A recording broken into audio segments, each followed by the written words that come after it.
Hey guys, welcome to part 3 on 1958. We're still listening to Morgana King on the United Artists record. Let Me Love You. It's a nice record. I've been enjoying listening to it. We're looking now at a few more New York labels and the Chicago and West Coast labels. I want to start with ABC. We're getting closer and closer to the launch of Impulse, but Creed Taylor's now on board, and he's kind of swaying them, saying we need to launch a jazz-only imprint with serious modern jazz, with gatefolds. I'll hire a guy like Coltrane. We can make this happen, guys. And Creed Taylor has enough sway to push them in that direction. But ABC is still doing stuff as ABC in 58. This is number 200. It starts at 100. This is a great Art Farmer record with Quincy Jones arrangements. And this is clearly an example of the success of Miles Davis and Gil Evans, with kind of composed, arranged, orchestral suite next to the improvisation of a lovely trumpet. And Farmer and Miles are very interchangeable in terms of their sound, in terms of how they play the mute, in terms of how they emote. Miles, of course, is more of a negative color and energy, and Farmer's a little bit more of a positive energy. But if you like what Miles does with Gil Evans, you'll enjoy Art Farmer with Quincy Jones. And this is cutting edge because it's the cross-seeding of what happened at Columbia with Miles. ABC is saying, okay, yeah. And by 58, ABC is starting to become a fairly big entity. They have a film company behind them, so they have national distribution. And ABC is doing things on a much bigger scale than your Blue Notes, Prestiges, and Riversides. It's an important record. Columbia has Miles now firmly in the fold. This record from 1958 is insane. It's the sextet with Adderley in the fold, along with Garland and Jones and Coltrane. It's serious stuff. The first dabblings of Miles doing modal is on here with Milestones, again, that he borrows from George Russell and Bill Evans. I don't think Bill Evans is on this at all, but he's playing with Bill Evans live, and that whole second side of Jazz Track, which is outstanding, has Bill Evans on it. But I would not want to get stuck in an elevator with Miles Davis. This is a great record, in spite of him being a jerk. It's an outstanding session. Brilliant record. Also in New York, we have Atlantic. Monk is repaying a favor to Art Blakey. Blakey played with Monk in some of his early recordings, and he decides to sit in with Blakey's group here on the Great Atlantic recording. I believe it's the first Jazz Messenger group with Hardman, Johnny Griffin, Spakey DeBrest, and of course Blakey and Monk. It's a great record. It's not one you find too often. Atlantic's doing some kind of cutting edge stuff. They bring in Charlie Rouse and Julius Watkins, the Jazz Modes, who record some interesting stuff at Dawn in 55 and 56. They bring him over here in 58 to do a couple records. And again, it's very interesting, compositional, space-agey with a lot of great improvisation. Improvisation over top of composition starts to become more normal as we move into 58, 59, 60. And by the early 60s, composition is driving the young kids. It's no longer enough to just play the blues and say how you feel. You gotta put your mark on it and be compositionally forward thinking. And a guy like Jimmy Joffrey was one of the guys who really spawned that. Joffrey was very compositional heavy, a very interesting player. He does some stuff very much that's early avant-garde in the late 50s. He's doing stuff with trios with piano, clarinet, and bass that are like space age, new age, interesting, it's cosmic jazz. It's like slow mid-tempo avant-garde, some of what Joffrey's doing.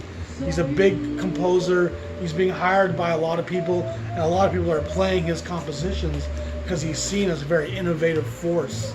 And he's probably one of the white guys that has as much impact on the brothers as any guy except for maybe Jerry Mulligan. You know, he's a very important guy. Looking at the West Coast Chicago scene first, 634, Yusef Lateef makes this record at Cranbrook for Argo. It's a live recording. It's recorded at Cranbrook Art School with Frank Gant, William Austin, and Terry Pollard. Terry Pollard's a chick who plays vibes and piano, and she's great. Her one record on Bethlehem is outstanding. She's kind of unknown, but I love Terry Pollard. Sonny Stitt makes his first appearance at Argo. He makes 2 records here in '58 at Argo, leaves, and then comes back to Argo in the mid-60s, or mid-63 or so. He goes back to Argo. He makes a great string of records again. Stitt's one of the great unheralded players. This is called Burning, and it's just simply a little matchstick being struck on a very stark black cover. It's a very cool cover. This is with William Austin, Frank Gant, and Barry Harris. So it's a nice little quartet. Great record. Not too tough to find. Not too expensive when you find it. Now, Emersy is kind of being wrapped up as a label. My 36146, 36127, you'll see how these still have Emersy numbers, but they now have the Mercury logo on them. And this one still has both. Emersy, Mercury. And Emersy was always just the jazzier side of Mercury, but they've kind of phased out the Emersy logo. This is 36132, and it's one of the last times you'll see the Emersy logo on anything that's related to Mercury. This is Max Roach +4 on the Chicago scene. Roach is already at Riverside, so they're digging in the vaults here a little bit. But George Coleman's in the group now firmly, replacing Rollins, Booker Little, Bob Cranshaw's on the bass with Eddie Baker, and everything Max Roach does in the 50s to me is essential. This one is Max Roach 4 plays Charlie Parker with Kenny Dorham, Hank Mobley, Nelson Boyd. Anytime you have Mobley on a record, it's going to drive the cost up. George Coleman's also on this record. This is an outstanding session. And again, Mobley makes this one of his records. He's on 2, I think. Quite collectible and expensive. This is Jump for Joy, Cannonball Adderley. And he's got a number of records coming on 58, 59 after he's left Emersy Mercury. But Mercury knows he's still a star. He's going to Riverside, becoming even a bigger name. So they're issuing vault stuff. And it's outstanding. In 58, VJ comes on the scene out of rural Chicago. They're kind of on the Indiana side between Gary and Chicago. Very black neighborhood that they come up in. A couple starts the label, and they pretty much hire black musicians in a really strong sense. They do some great stuff. This is one of the first things they do, 1005, Jugging Around. This is with Benny Green, Tommy Flanagan, Gene Ammons, Nat Adderley, Frank Foster, Albert Heath. Pretty much an all-star session. And it's one of the first jazz records VJ does. And if you saw my episode yesterday on my new arrivals, number 1004 was that VJ Jimmy Reed record. And this is 1005. And then shortly, I think right after this actually, they moved to the 3000 series. No, I take that back. This is number 1014. This must be the last jazz record in the 1000 series. The 1000 series continues, but they moved jazz to the 3000 series. And this is 1014, Paul Chambers Go, one of my favorite album covers of all time. One of my favorite records of this year. It's got a very, very young Freddie Hubbard. And you all know I'm a big Freddie Hubbard guy. Jimmy Cobb's on the drums, Philly Joe Jones on drums on some of the tracks. Wynton Kelly's on this, who makes a number of great records at VJ in 59. And then Julian Cannonball Adderley's also on this. So you got Adderley, Hubbard, Kelly, Philly Joe Jones, and Paul Chambers. Outstanding, hard-driving, hard bop. An absolutely great album cover. Everything about this is 1958 and shows you how modern VJ is off the bat. And so you got VJ and Jubilee both making big splashes here in 1958 as labels like Savoy and Bethlehem are receding. Riverside's ascending. Blue Note ascended in 57. Prestige has been pretty strong from the early 50s through 56, 57. They kind of had a down year a little bit, and then 58 they launched New Jazz. And that puts Prestige back in the cutting edge. So it's interesting to see the progressions of these labels and where they're doing their most innovative stuff. Verve has been doing some great swing era cat stuff in 57, as we saw in 58. They're starting to become a little bit more jazz for old people. And of course by 60, 61, that leads MGM, who owns Verve, to bring in Creed Taylor and kind of drive Norman Granz out. But by 58, Louis Armstrong meets Oscar Peterson, which is an outstanding record. But in the grand scheme of what's happening in jazz, this is marketing to a little bit of an older slant. And the young hip collectors weren't going to buy Oscar Peterson and Louis Armstrong, sadly. Billie Holiday makes two of her last most beautiful records in 58. Stay With Me and Billie Holiday, All or Nothing at All, 8302 and 8329. So 58 and Verve is early 8300s. That mid 8200 stuff was 57. So the more you get to know these sequences, the more you can look at a record and know exactly what era it's from, who's likely to be on the group, who's going to be producing it. It's important to know that stuff if you want to dig deep. But these are both outstanding records, and kind of her swan song. She's going to pass shortly after this.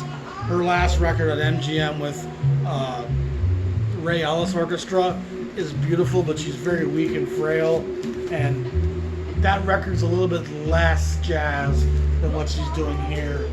These are just great records. They're not super hard to come by. Charlie Shavers is on this, Tony Scott, Bud Johnson, Billy Taylor, Leonard Gaskin, Cozy Cole, just like jazz royalty. I love Charlie Shavers.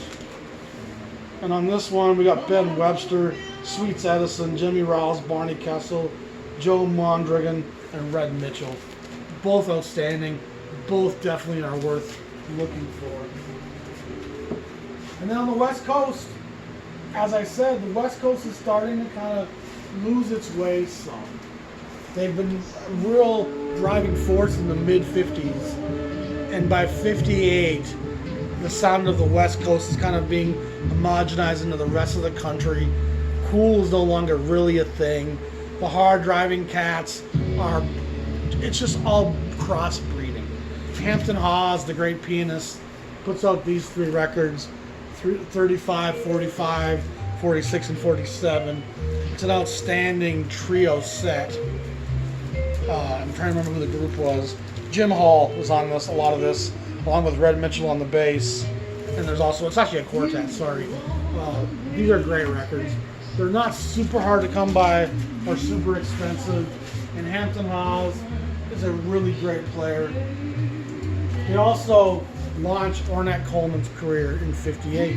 And that shows you how different the West Coast is becoming. You know, there's nothing West Coast cool about what Ornette Coleman's going to do here in 58. He actually does 2 records on contemporary in 58.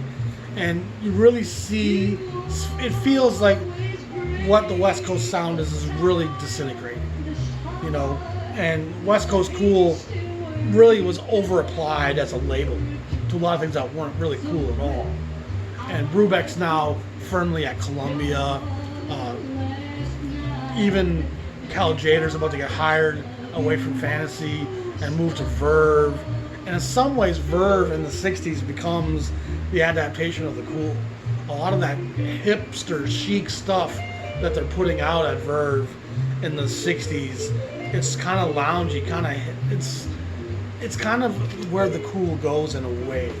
And then at Pacific Records, the same thing is kind of happening. Chet Baker's moving on to Riverside. Jerry Mulligan's moving on to bigger things. Chico Hamilton's about to move on to Impulse. He does some stuff at Warner Brothers first in 59. But he makes this great record in 58, the Ellington Suite. And the first version has Eric Dolphy on it. And there's more dissonance in that one. And it gets shelved. And then they re-record it shortly after. And that version comes out. And the version with Dolphy has been issued in the CD era. I'm not sure if there's a vinyl version of that or not. But again, Chico was all this chamber, cool, West Coast, and he's kind of still that at this point. And of course, Chico's going to bring his West Coast cool to Impulse and be what Verve was with Jader. Chico's going to be that at Impulse.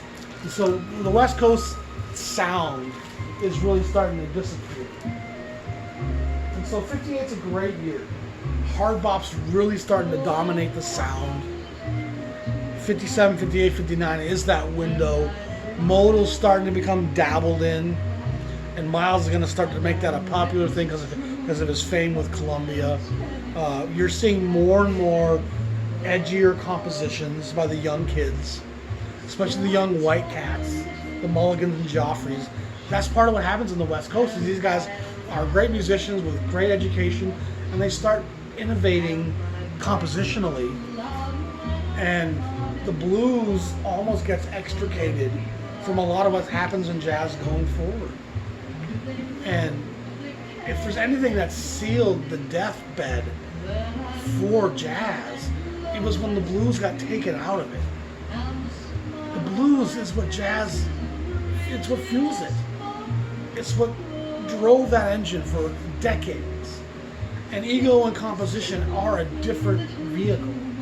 And it allows for some incredible music to happen in the 60s, but it drives the audience away simultaneously, which is the offset.